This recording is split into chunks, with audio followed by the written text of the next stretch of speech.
Bapa di sorga, sungguh kami bersyukur ada di tempat ini. Semuanya karena kasih-Mu yang menginginkan kami mengalami kasih karunia Allah yang besar itu. Kami akan membaca dan merenungkan firman-Mu Tuhan, supaya teranglah jalan kami dan cerahlah masa depan kami.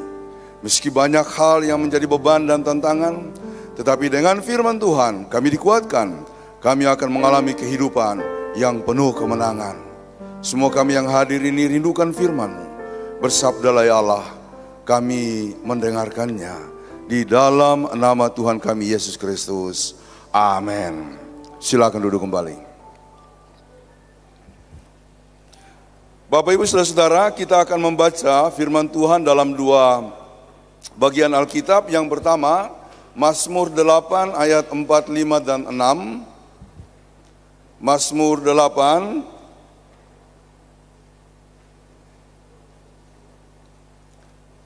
ayat 4, 5 dan 6. Dan yang kedua, pembacaan yang kedua dari Matius pasal 1 ayat 18 sampai dengan ayatnya yang ke-25. Matius pasal 1 ayat 18 sampai 25. Yang pertama, Mazmur 8 ayat 4, 5 dan 6. Saya akan membacakannya. Lalu nanti Matius pasal 1 ayat 18 sampai 25 kita akan baca berbalas-balasan. Bagian pertama, Mazmur 8 ayat 4, 5 dan 6. Jika aku melihat langit-Mu, buatan jari-Mu, bulan dan bintang-bintang yang Kau tempatkan, apakah manusia sehingga Engkau mengingatnya? Apakah anak manusia sehingga Engkau mengindahkannya? Namun Engkau telah membuatnya hampir sama seperti Allah, dan telah memahkotainya dengan kemuliaan dan hormat. Bagian yang kedua, Matius 1 ayat 18 sampai 25 kita baca berganti-gantian, berbalasan. Kelahiran Yesus Kristus. Ayat 18. Kelahiran Yesus Kristus adalah seperti berikut. Pada waktu Maria ibunya bertunangan dengan Yusuf, ternyata ia mengandung dari Roh Kudus sebelum mereka hidup sebagai suami istri.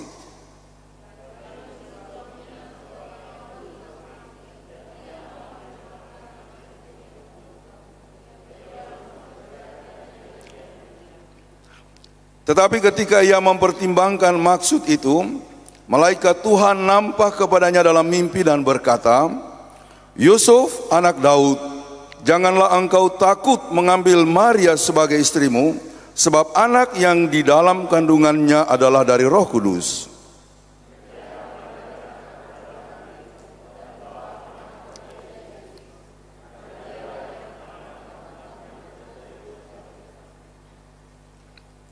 Hal itu terjadi supaya genaplah yang difirmankan Tuhan oleh Nabi.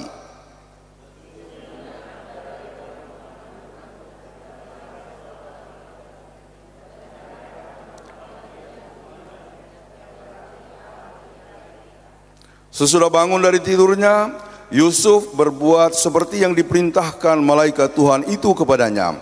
Ia mengambil Maria sebagai istrinya.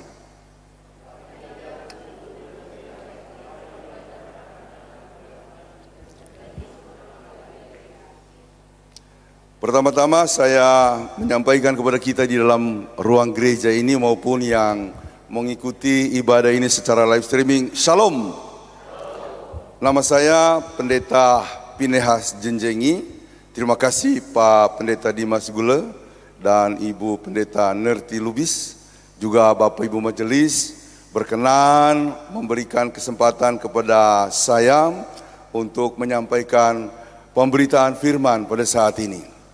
Saya sendiri adalah pendeta dari Gereja Kristen Sulawesi Tengah, suatu gereja yang berpusat atau sinodenya ada di Poso, Sulawesi Tengah. Seluruh area Sulawesi Tengah menjadi wilayah pelayanannya. Lalu kemudian 2018 ada jemaat GKST di Jakarta diresmikan, lalu menyusul yang di Bekasi Tambun, tapi kemudian mengambil basis pelayanannya di Pondokopi. Ada pospel di Cibubur, ada pos pelayanan kami juga di BSD. Saya 9 tahun melayani di POUK Larangan Indah, di Ciledug ya. Saya banyak diubahkan di POUK begitu ya. Tadinya saya ini seorang pendeta yang kaku karena kita berasal dari latar belakang gereja tertentu dengan tradisi tertentu, lalu masuk di POUK kok ada tepuk-tepuk tangan. Saya alergi itu ya. Tapi saya jadi pendeta malah kenapa saya harus menolak? Ada yang bilang begini, tepuk tangan aja Pak. Yang penting bukan dari hati kita. Enggak boleh itu. Saya bilang enggak bisa itu. Kalau saya tepuk tangan itu harus dari iman saya. Itu harus dari hati saya. Tapi saya enggak bisa. Karena itu saya ke Citraland, di lantai bawah itu ada gereja harismatik di situ. Saya pergi ke gereja-gereja harismatik yang lain. Saya menyatukan diri, saya belajar dengan istri, mari kita tepuk tangan dan lama-lama menjadi biasa. Saya tidak mau kalau tepuk tangan itu hanya pura-pura. Itu lebih bahaya, saudara-saudara ya. Jadi POUK mengubahkan banyak hal dalam diri saya untuk memahami bahwa bergereja itu tidak bisa dengan hanya satu perspektif saja. Apalagi di POUK kan banyak alirannya, kelompoknya. Di tempat kami itu kita denominasinya banyak. Di sini berapa tadi Pak Pendeta? 30-an. Oh luar biasa. Itu hebat. POUK itu adalah gereja masa depan. Bapak Dr. A.A. Yewangu, mantan ketua PGI, ketua umum PGI dulu waktu di Cisarua, waktu konsultasi nasional POUK, dia pernah mengatakan, oikumene di POUK itu bukan cuma teori, sudah in action. Ya, di gereja lain boleh bicara oikumene tapi masih teori karena mereka masih hidup dengan kelompoknya. Di POUK kita hidup dengan siapa saja. Ada Katoliknya di tempat kami dulu, ada Pantekostanya, GBI-nya juga banyak, ada HKBP-nya, GKJ dan semua campur. Lalu kemudian menggodok jiwa saya sehingga saya berwawasan terbuka. Lagi pula saudara-saudara, saya pernah live in di gereja GBI 5 bulan untuk membiasakan diri. Lalu kemudian saya melihat ada banyak hal yang dilakukan, yang tidak dilakukan oleh kami. Saya lalu berbicara dalam hati saya begini, Tuhan, sebenarnya semua gereja itu punya tujuan. Mengapa kami saling mencela? Mengapa kami saling menjelek-jelekan? Jadi stop untuk menjelek-jelekan. Saudara-saudara, studi S1 saya di STT Indonesia bagian Timur Makassar. Studi S2 saya adalah di STT Jakarta. Sekarang menjadi Sekolah Tinggi Filsafat Teologi Jakarta di Jalan Proklamasi. S3 saya di Universitas Islam Negeri Syarif Hidayatullah Ciputat yang ada di Ciputat, ya, UIN Jakarta. Saya belajar Islam, belajar semuanya, juga belajar teknik sholatnya. Tinggal dipraktekan. Ya, saya mengislamkan diri sejenak waktu menempuh S3. Apakah setelah saya tahu Islam, ajarannya semuanya saya pelajari, lalu saya menjelek-jelekan Islam? Bukan. Saya mempelajari Islam supaya saya tidak berpikiran kerdil tentang agama lain. Lihat di YouTube apa yang terjadi, saling mencela, saling menjelek-jelekan. Agama itu semua baik. Kalau ada kelemahannya itu karena orangnya, bukan karena agamanya. Kalau ada yang salah itu karena tafsirnya, bukan karena agamanya. Semua agama itu baik. Jadi berhentilah nonton YouTube yang suka celah-mencela. Yesus tidak pernah mengajarkan kita untuk menjelek-jelekan orang lain. Belajarlah tentang agama yang lain. Untuk masuk Islam bukan. Ketika saya membaca Quran dan terus mempelajari ilmu agama mereka, iman saya makin dikokohkan. Orang lain takut baca Al-Quran, katanya, nanti Pak, kalau saya baca pindah isinya ke dalam kepala saya. Itu mah kalau berpikir secara magic. Ya, kita kan tidak melakukan ini secara magis. Firman Tuhan yang kita pelajari, Yesus Kristus Tuhan dan Juru Selamat, bukan magis. Itu adalah jalan karunia yang diberikan kepada kita. Saya mempelajari ada banyak hal yang bagus dari Islam. Tapi lalu kemudian mengantar saya pada pemahaman, Oh, meskipun banyak yang baik, tapi Yesusku luar biasa. Ada amin. Memang itu saya rasakan betul ya. Makanya saya heran kok ada orang yang pindah begitu ya. Yesus yang diajarkan di sini bukan dalam rangka menjelekan yang di sana, bukan. Tapi ketika saya terus mempelajari, saya makin terpukau dengan Yesus yang ada di dalam Alkitab. Luar biasa. Orang yang ikut Yesus ini diajar, bahkan dibimbing untuk menikmati suatu nilai yang tinggi yang tidak kita dapatkan di dunia ini dalam bentuk apapun di tempat yang lain. Makanya kalau hari ini ada tema yang berbunyi siapa aku di hadapan Tuhan dan sesama, saya kira kita perlu merenungkan diri kita dengan baik-baik. Saya lanjutkan perkenalan saya, istri saya dari Tarutung, Boru Aritonang Raja Guguk. Dia PNS, anak kami satu, Audrey Purnama. Saya penuh sukacita, tahu beberapa waktu lalu dia mengatakan, Pak, saya ingin masuk di STT Jakarta. Nah, saya bilang, kamu serius? Serius, Pak. Oke, kalau kamu serius, kamu tes TOEFL dulu. Karena syarat di STT Jakarta harus ada TOEFL-nya. Ya, dia tes TOEFL, mencukupi syarat yang diinginkan oleh STT. Saya bilang berarti kamu serius, silakan mengurus. Jadi kami pendeta ini kalau anak kami minta masuk di STT itu bukan main luar biasa bahagianya. Karena kami tahu sekarang ini anak-anak pendeta susah ikut bapaknya, susah ikut mamanya yang melayani. Berat ya. Ada anak pendeta dulu ditanya, kok nggak ikut bapak masuk di STT melayani? Ah, nggak mau, bapak saya suka diomongin, jelek-jelekin begitu ya. Bayangkan sampai begitu kesannya ya. Jadi saya katakan, kamu jangan terpengaruh dengan omongan orang. Yang paling penting kamu melayani dengan tulus. Jadi itu perkenalan singkat, saudara-saudara. Jadi saya sekarang menjadi gembala di GKST, Gereja Kristen Sulawesi Tengah, Jemaat Gloria. Kami masih nebeng di Kapel Rumah Sakit Cikini. Di situ pelayanan kami.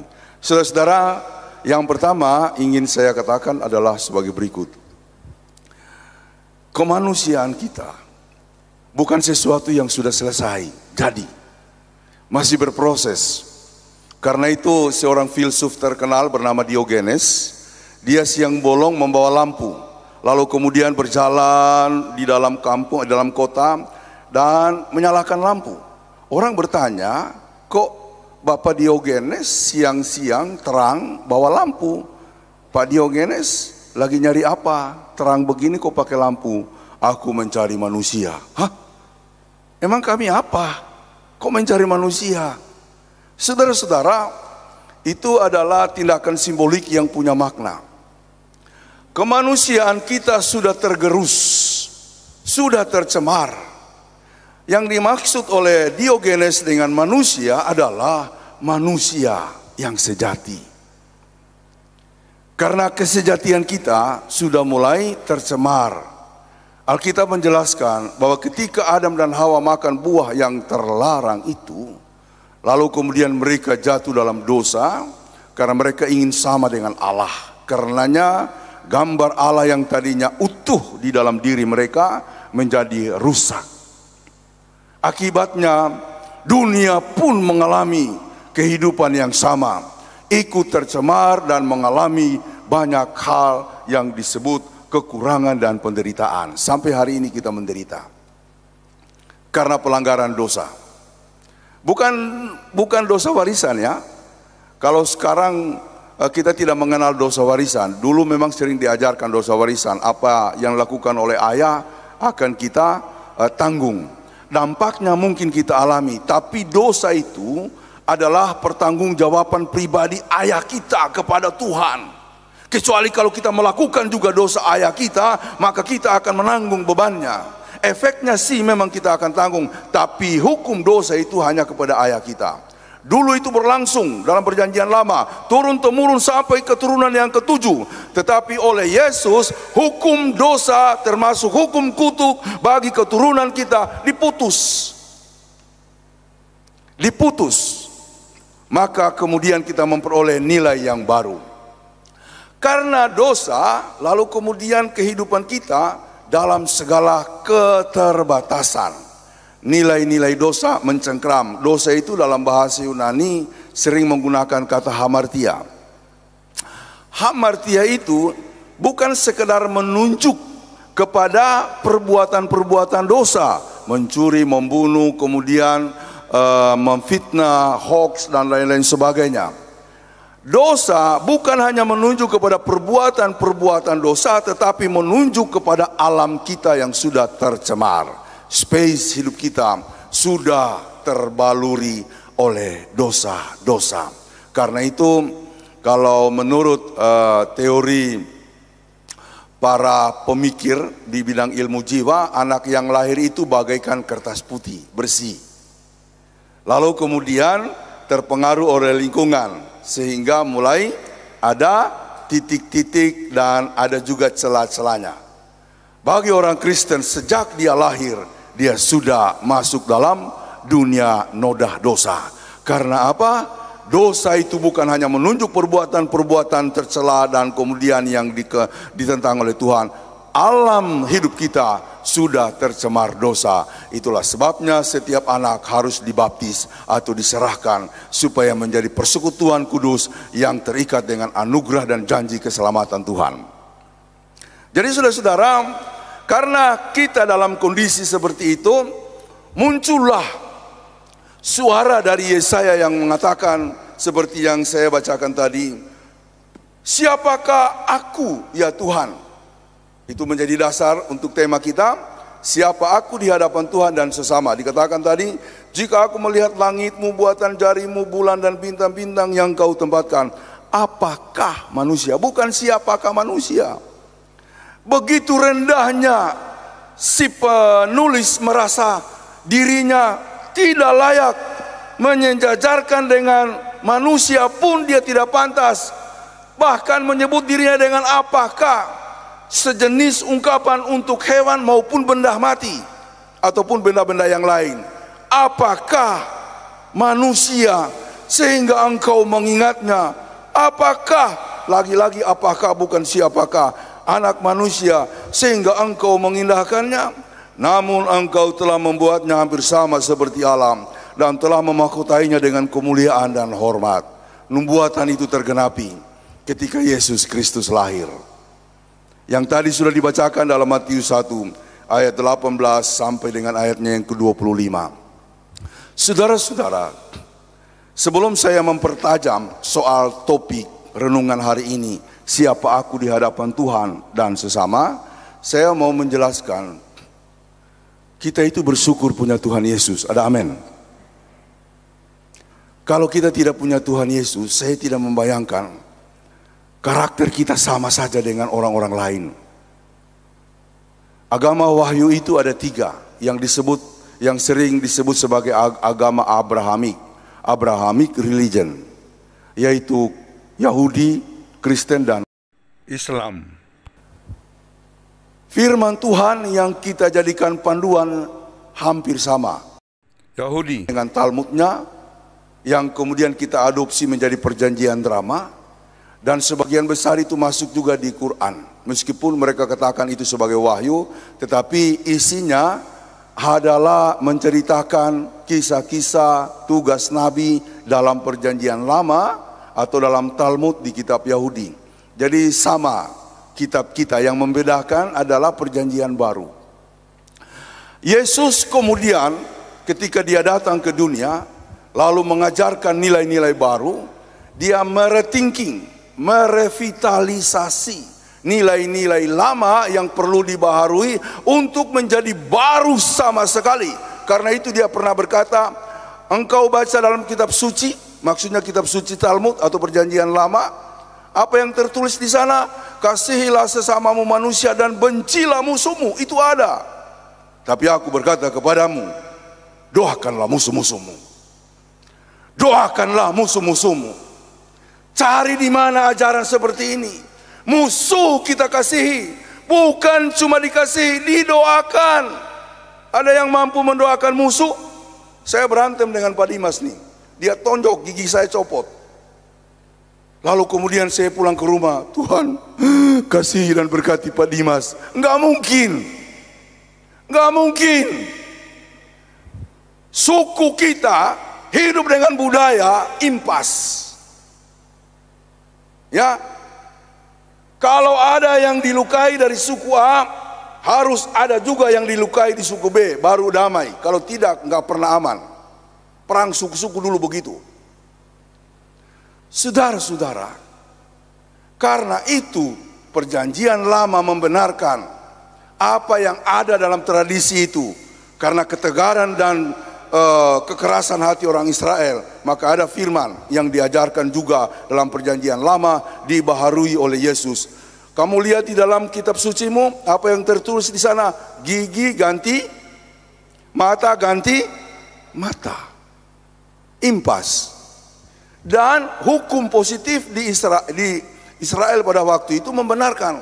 Kalau misalnya saya tonjok-tonjokan dengan Pak Dimas, gigi saya copot, tapi saya tidak bisa balas, saya lapor ke aparat, maka di depan aparat, bahkan di depan pengadilan, di situ saya akan diberikan kewenangan untuk nonjok Pak Dimas supaya satu giginya copot, nggak boleh lebih, satu aja. Ya, saya akan bilang Pak Dimas, kemarin tonjok-tonjokan kamu tonjok saya dalam keadaan kita bergulat. Sekarang saya bebas. Buka mulutmu, tak saya tonjok, copot satu. Pengadilan membenarkan.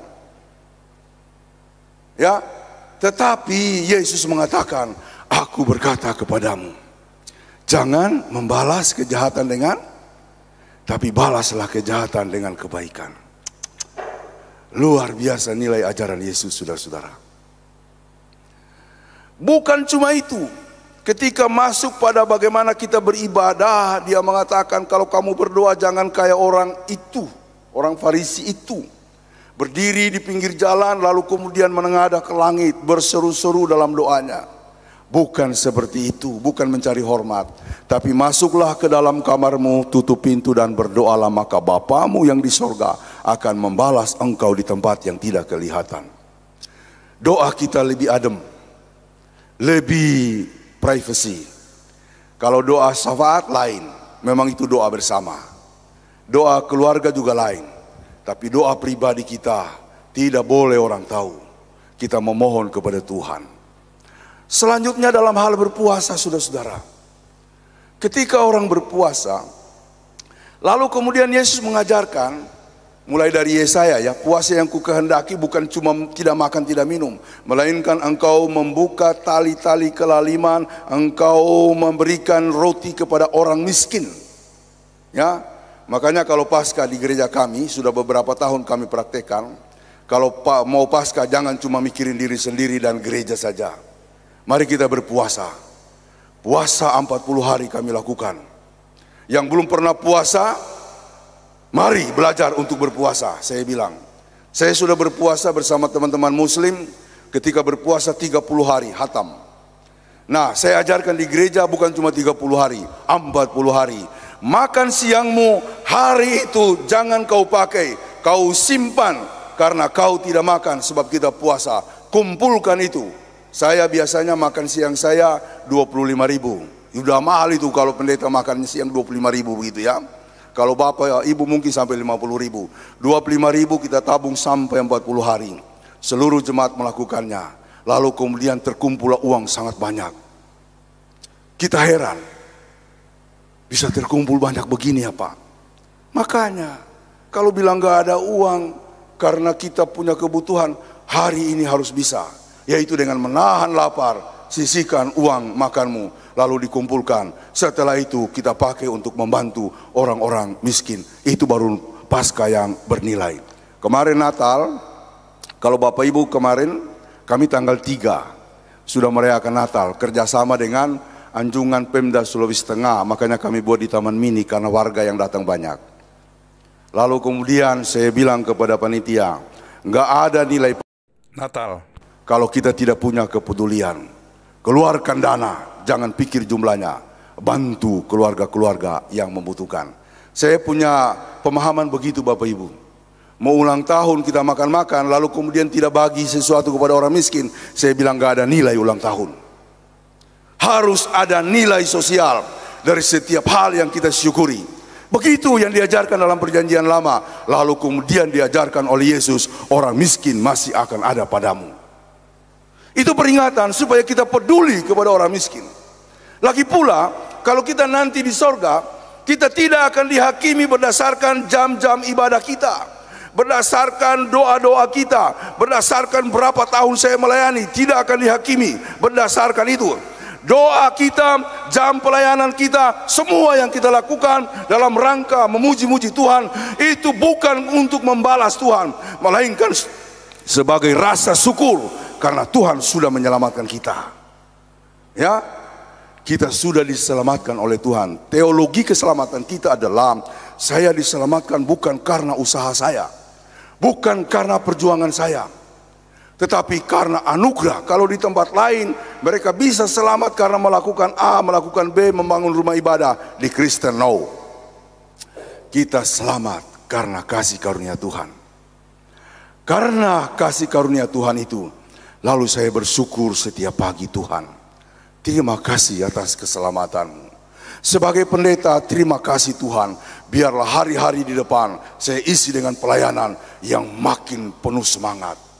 Kalau orang tidak melayani, walau dia sudah mendapatkan tugas pelayanan, kalau orang tidak berdoa, walau sudah diberikan hari baru, bahkan diberikan berkat yang banyak, itu sombong di hadapan Tuhan, tidak berterima kasih untuk kebaikan dan keselamatan yang Tuhan berikan. Amin. Makanya tetap semangat melayani Bapak Ibu ya. Itu sekilas mengenai Yesus Kristus yang telah datang dan membuat nilai hidup kita lebih tinggi. Makanya kata-kata di Yesaya tadi, bahkan dia memahkotai kita, membuat lebih tinggi, tinggi sekali nilai kita. Oh, luar biasa, cari di tempat lain gak ada. Makanya dulu ada seorang pemuda mau pindah agama, ya, saya nggak usah bilang pindah agama apa. Ibunya datang nangis-nangis kepada saya. Saya bilang, ayo kita ketemu anaknya. Kami janjian, lalu saya ketemu. Dia cerita, dia merasa adem di sana, dia merasa begini-begini. Saya bilang, Dek, Mas, kamu ke sana silakan, saya tidak halangi, tapi kamu berjalan mundur. Loh, kenapa Pak Pendeta bilang berjalan mundur? Karena Yesus adalah jalan maju. Nilai-nilai dalam tradisi yang lama dia perbaharui. Bahkan janji keselamatan dibukakan dengan terang benderang. Dia naik ke sorga, tapi dia tidak meninggalkan kita sendirian. Dia mengirimkan Roh Kudus, tapi yang paling utama adalah di mana aku berada, di situ pun juga kamu berada. Ada amin. Saudara-saudara, begitu bernilainya Yesus dalam kehidupan ini, harus membuat kita sangat-sangat bersyukur. Jadi mulai besok jangan mengeluh lagi ya, hanya karena tidak ada uang, hanya karena sakit pinggang, ya kan? Atau barangkali ada penyakit besar. Jangan dikalahkan oleh penyakit sehingga rasa syukurmu lalu kemudian lenyap. Teruslah bersyukur. Yang melayani, teruslah melayani. Saudara-saudara, pertaruhan para gembala ialah ketika mereka menjaga kawanan domba, lalu bala tentara sorga memberitahu tentang kemuliaan sorga. Mereka tergerak, mereka kemudian bangkit, lalu kemudian berkata satu dengan yang lain, ayo kita berangkat ke Betlehem. Saudara-saudara, kalau bukan Yesus yang masuk di hati, kalau bukan kasih karunia Allah yang ada di hati, jangan mimpi pelayanan kita akan menjadi besar. Jangan mimpi. Yang melayani tidak punya hati yang diisi oleh Yesus, stop, jangan lakukan. Percuma, sia-sia, tidak akan ada perkara yang besar. Tapi saya yakin yang melayani di sini karena hatinya diisi oleh Tuhan. Ada amin? Kalau tidak diisi oleh Tuhan, saya katakan memang tidak akan terjadi perubahan besar. Kita akan mengeluh. Mungkin waktu melayani kita akan semangat, tapi pulang rumah, Pak Dimas tadi saya lewat, dia tidak salamin. Hanya hal sepele. Saudara-saudara, percaya enggak cuma hal sepele seperti itu jadi masalah? Di tempat saya begitu. Ada seorang tua, karena saya tidak salamin, karena sibuk kan kita mengurus yang lain, dia omong kepada keluarganya, oh itu Pak Pinehas, saya tidak disalamin. Marah dia, marahnya berbulan-bulan. Saya bilang rasain, saya bilang Emang saya yang sengaja kan enggak. Tapi saya datang minta maaf begitu. Saya bilang, Pak, saya nggak sengaja itu. Iya, tapi kan saya udah lewat, Bapak nggak salaman. Ya Bapak sendiri kok nggak salaman saya, Bapak. Kenapa Bapak yang marah begitu? Tapi jadi masalah gitu loh. Kalau tidak dengan hati Kristus di dalam diri kita, hal seperti itu akan menjadi masalah. Jadi saya harap nanti semua yang melayani bidang apa saja, tidak ada lagi keluhan-keluhan, tidak akan ada lagi rasa kesal di hati. Malah dia akan berkata, Tuhan berkati supaya pelayananku kali berikut semakin indah dan menawan. Ada amin. Akhirnya saya akan menyampaikan beberapa hal penting. Kalau Yesus ada di hati, maka kita akan tahu siapa diri kita. Kita bukan apa-apa. Kalau kita mau katakan secara manusiawi, kita bukan siapa-siapa. Tapi kita yang bukan apa-apa, kita bukan siapa-siapa, dibuat oleh Tuhan menjadi sangat bernilai. Yang bernilai ini adalah karena Yesus Kristus. Sedikit saya tambahkan. Siapakah Yesus itu yang datang ke dunia, yang kita rayakan kemarin? Atau kita akan tetap rayakan dalam beberapa kegiatan ibadah di depan. Yesus adalah inkarnasi Allah yang ketika hadir di dunia membuat banyak orang terheran-heran. Dalam Alkitab kan diceritakan begitu, orang takjub, orang heran, ya, orang heran, para gembala takjub. Lalu mereka berangkat ke Betlehem, orang Majus takjub. Maka mereka menggunakan kemampuan berpikir sesuai dengan ilmu astrologinya dan mengatakan kita harus datang walaupun jauh. Takjub. Karena itu pelayanan-pelayanan Yesus penuh dengan rasa heran bagi banyak orang. Bagi yang percaya kepada Yesus, maka melayanilah dengan rasa heran. Orang-orang harismatik kan selalu bilang, supaya pelayanan Pak Pendeta Phineas dan Pak Pendeta Dimas semakin heran. Tadinya saya rasa aneh, kok semakin heran? Setelah saya simak baik-baik apa yang diajarkan oleh Alkitab, memang pelayanan kita harus heran. Sebagaimana Yesus mengherankan orang. Buat gereja ini diheranin oleh orang-orang lain. Kalau tidak, kita belum punya Yesus. Ada amin. Buat pelayananmu makin heran. Orang sakit karena COVID kau datang. Walaupun orang bilang jangan. Ya kan? Jangan. Ya. Berani enggak mendatangi? Saya bukan mengabaikan protokol kesehatan. Tapi karena kondisi tertentu terpaksa saya harus menguburkan. Ya. Orang seperti itu. Saudara-saudara, saya pernah juga mendoakan. Saya pulang ke rumah, astaga Tuhan, nanti saya kena COVID. Tidak. Ya. Rupanya kalau kita makin ragu, makin mudah, ya, makin mudah kena COVID, saudara-saudara. Ya. Ada beberapa pendeta karena kondisi dia harus layani. Tapi menyedihkan, ada beberapa pendeta. Waktu itu saya lagi sakit, ya, badan saya merah. Saya tanya sama tenaga medis di gereja saya, Ibu, ini badan saya bintik-bintik merah-merah. Itu COVID itu. Wah, saya kaget. Ibu jangan takutin saya dong. Orang saya mau melayani. Saya pergi ke dokter dekat rumah saya. Dia bilang, oh bukan, Bapak kecapean aja, ini alergi. Puji Tuhan. Nah, saya masih lemas begitu ya. Ada yang meninggal. Ada yang meninggal, tapi dia bukan COVID. Lalu saya minta teman saya yang pendeta untuk menolong menggantikan saya. Dia bilang, dia sakit karena apa? COVID? Enggak. Kalau COVID tidak akan dilayani seperti ini. Lalu di mana dikuburkan? Di Tegal Alur. Wah, itu kan pemakaman COVID. Oh, saya nggak bisa. Dia nggak bisa, nggak berani.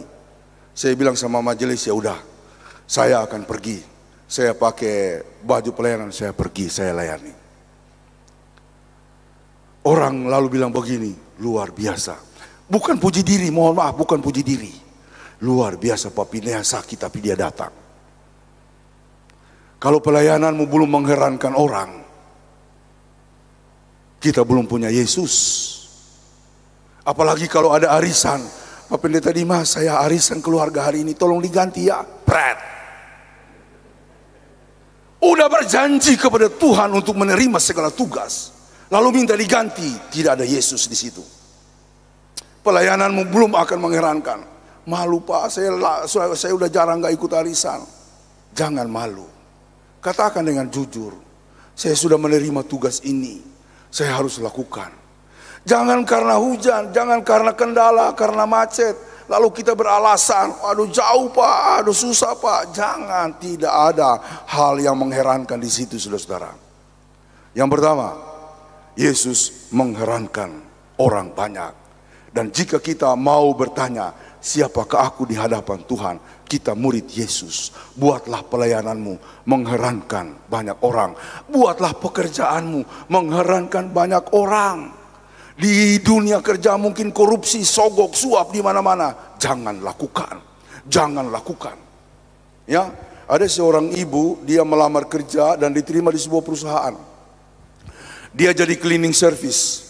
Lalu kemudian tiap hari dia membersihkan ruang bosnya. Baru 2 minggu dia bilang kepada bosnya, Pak, saya mau berhenti. Lah kenapa? Gaji kurang? Bukan. Kurang, ada yang bersikap kurang baik di sini? Bukan.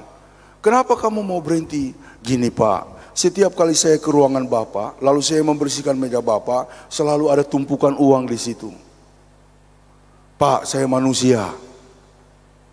Saya manusia. Daripada saya melakukan kejahatan, makanya saya berhenti Pak. Oh gitu rupanya. Oke, kamu jangan berhenti ya. Mulai besok kamu tetap kerja di situ. Saya akan tidak taruh uang lagi di atas meja. Saudara, lebih baik berhenti kalau misalnya engkau akan terjerumus. Ya, lebih baik berhenti. Kerja di tempat dimanapun, lakukan yang baik. Prinsip kita adalah prinsip melayani. Oh gembala-gembala pergi, mereka mengabaikan domba-domba. Bukan mengabaikan, itu resiko. Padahal di mana mereka menjaga kawanan domba, ancaman binatang buas, singa dan kemudian serigala sangat nyata. Tapi mereka yakin Tuhan peliharakan domba-domba. Kami mau pergi. Makanya mereka pergi menerima sukacita dan kembali masih dengan pekerjaannya. Dombanya aman. Jangan takut mempertaruhkan imanmu di dalam kegiatan kerjamu. Kalau untuk iman, Tuhan tidak akan mengabaikan kita. Ada amin. Hal berikut saudara-saudara, biarkanlah kuasa Kristus mengaliri hidup kita. Sebab dalam pemahaman saya, anugerah Tuhan itu sudah ada di atas kepala kita. Semua berkat Tuhan sudah ada di atas kepala kita. Makanya bangun pagi, bangunlah dengan terima kasih Tuhan. Maka berkat-berkat itu akan mengalir. Sebab dikatakan di dalam ratapan, berkat Tuhan selalu baru tiap pagi. Selalu baru, bukan berulang-ulang, baru. Bukan berulang-ulang, baru. Makanya itu bangun pagi jangan langsung ambil HP begitu ya. Melainkan baca firman. Kalau tidak ada Alkitab, ya ambillah HP begitu ya. Karena kalau tidak dibaca di Alkitab, kebetulan di rumah mungkin tidak ada Alkitab, karena sudah lama pakai HP, nggak tahu di mana ditaruh Alkitab, ya kan? Lalu oke lah, bacalah ini, tapi jangan lihat Facebook dulu ya, jangan lihat TikTok dulu ya, lihat firman Tuhan dulu, kemudian berdoa, baru kemudian urusan kita. Saudara-saudara, biarkan kasih Tuhan mengalir. Kalau kasih Tuhan mengalir, maka kita akan menjadi pribadi yang luar biasa. Pelayanan kita akan nyata dengan sungguh-sungguh. Melayani dengan penuh semangat, saudara-saudara. Walaupun kita baru dipilih, melayaninya semangat. Ada seorang guru Pancasila, dia terpilih jadi diaken. Ya, dia itu kalau di kelas itu suka nyanyi lagu Garuda Pancasila. Garuda Pancasila. Saudara-saudara, sekali waktu dia melayani, dia tugas ibadah. Dia bilang, Bapak Ibu kita akan mulai beribadah. Mari kita berdiri dan menyanyi Batu Karang yang Teguh. Langsung dia mulai menyanyikan karena tidak ada musik kan. Batu Karang yang Teguh. Jemaat langsung menyambut. Akulah pembimbingmu. Saudara-saudara, saking semangatnya ya, saking semangatnya. Tapi tidak apa-apa. Pendetanya bilang nggak apa-apa. Namanya juga semangat begitu ya, baru belajar. Oke, dia terus belajar dan akhirnya dia melakukan yang terbaik buat Tuhan. Salah itu biasa. Nggak ada orang melayani sempurna. Saya pun juga kadang-kadang masih salah. teruslah belajar, spirit pelayanan kita jangan berkurang. Akhirnya saya ingin katakan saudara-saudara, karunia Natal begitu besar bagi kita di tahun ini. Jangan lewatkan bulan ini dengan sia-sia. Renungkan seluruh firman Tuhan, ikuti semua ibadah, tapi tetap lakukan yang terbaik. Kenapa? Karena Yesus pernah berkata, jika nanti anak manusia datang di atas awan, ya, lalu dia akan bertahta, akan bersemayam di tahtanya yang kudus. Dia akan mengumpulkan bangsa-bangsa. Lalu seperti seorang gembala, dia akan memisahkan yang satu dengan yang lain. Domba-domba di sebelah kanan, kambing-kambing di sebelah kiri. Lalu dia akan berkata kepada domba-domba di sebelah kanan, diberkatilah kamu, karena ketika aku lapar, ketika aku haus, ketika aku telanjang, ketika aku sakit, ketika aku dalam tahanan, dalam penjara, bukan karena kejahatan, tapi karena ditindas, kamu datang memberi aku makan, memberi aku minum, memberi aku pakaian, melawat aku, menghibur aku. Orang-orang yang ada di sebelah kanan mengatakan, Tuhan, bila mana kami melihat engkau telanjang, lapar, haus, lalu kami memberi engkau makan, memberi engkau minum, memberi engkau baju, atau melawat engkau, menghibur engkau. Kata Yesus, apapun yang kamu lakukan kepada orang-orang miskin itu, saudaraku yang hina, kamu telah melakukannya untukku. Yang di sebelah kiri, enyahlah kamu. Karena ketika aku lapar, haus, telanjang, dalam keadaan sakit dan dalam penjara, kamu tidak melakukan apa-apa untuk aku.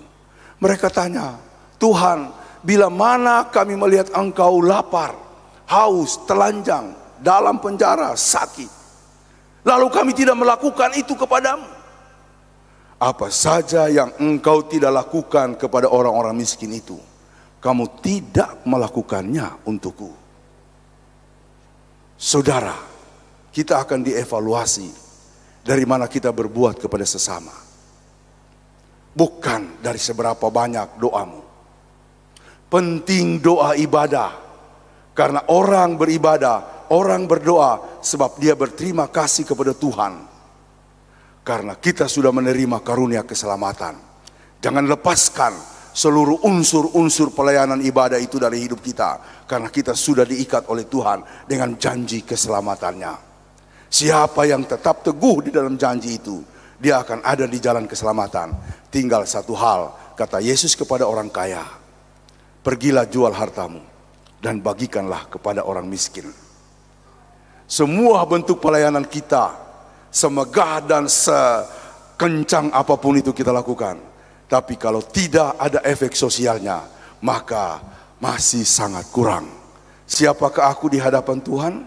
Kita adalah orang-orang yang diselamatkan. Siapakah aku di hadapan sesama? Kita adalah mitra yang harus berbagi kasih untuk siapapun yang menderita. Pergilah, kembalilah ke rumah, mulai pikirkan, taruh dalam hati saya, Tuhan, siapa yang saya mau bantu hari ini?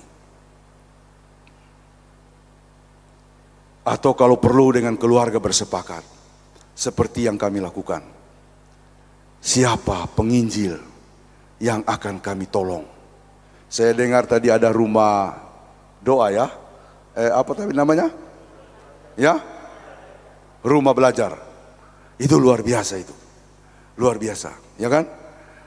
Bahkan bersepakat dengan keluarga, anak-anak, mari kita pilih panti asuhan yang akan kita bantu rutin setiap bulan. Kami melakukannya, saya nggak usah bilang di mana itu. Ada rasa tentram di hati. Kita melayani, ada rasa sukacita. Ditambah lagi dengan bagaimana kita mewujudkan pelayanan kita dengan aksi nyata menolong orang yang menderita. Jangan tutup mata. Memang kita tinggal di rumah, kita tidak lihat mereka. Kita harus keluar. Yesus mengatakan, sebab orang miskin masih akan ada padamu. Siapa aku Tuhan di hadapanmu dan di hadapan sesama? Kita orang yang diselamatkan untuk beribadah dan juga sekaligus juga untuk melakukan langkah-langkah nyata menolong orang miskin. Yang ada banyak sekali, banyak sekali. Carilah, temuilah mereka, berikanlah bantuan dan berkat-Mu. Tuhan memberkati kita. Ada amin? Amin. Mari kita berdoa. Bapa di sorga, terima kasih kami boleh belajar akan firman-Mu di Minggu Advent yang keempat ini. Bahkan sebagai rangkaian dari masa raya Natal kami, biarlah firman-Mu ini mengokohkan kami untuk tampil sebagai umat-Mu Bapa, yang sungguh-sungguh mengikuti Engkau dan percaya kepadamu. Terlebih lagi Bapa, mampu mengaplikasikan suatu perbuatan kasih secara nyata ketika kami mau mengingat bahwa ada saudara-saudara kami yang menderita, yang miskin, yang membutuhkan. Pakailah kami Tuhan menjadi saluran berkat-Mu atau menjadi alat Tuhan bagi mereka ini. Kepadamu-lah kami memohon, tolonglah kami. Terima kasih Bapa, dalam nama Tuhan Yesus kami berdoa bersyukur atas firman-Mu. Amin.